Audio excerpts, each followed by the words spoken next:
Residents of the New South Wales Northern Rivers are facing several hurdles just to get to the ballot box. The extraordinary flooding that devastated the region in February and March this year has resulted in fewer polling booths. Election season is in full swing. There needs to be a bit of a shake-up. No good moaning about it after the fact. They need to come and vote. Vote, vote, vote. It's very important.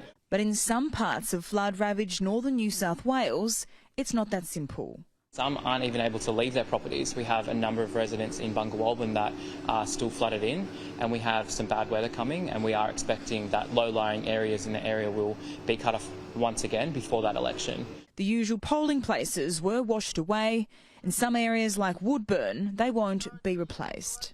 People in the community are telling me that they are frustrated that they don't have adequate access to vote in the upcoming election.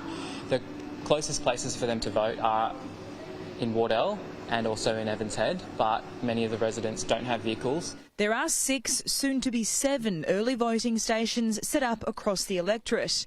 In Lismore, you can vote at the university. This is the worst location we've ever had as far as accessibility on site, but also to find it. Our numbers at pre-poll here are probably down on what we'd expect because people can't find it. It's a steep descent to the ballot box. For anyone with mobility issues, the location couldn't be worse. My wife walks with a walking stick and it was fairly difficult coming down from here. I'm not sure how I'm going to get her back up there. Can hardly walk. I walk 2 miles to get here. A second early voting centre will be opening in Lismore's CBD, but not until Saturday. The Australian Electoral Commission has flagged postal voting as an option. But locals have told me thousands of people didn't have an address because their homes were destroyed in the floods. For those lucky enough to have a roof over their heads, they're contending with postal delays. Telephone voting isn't an option unless you're in isolation with COVID or have a vision impairment. The Australian Electoral Commission are still finalising polling booths for the day of the election.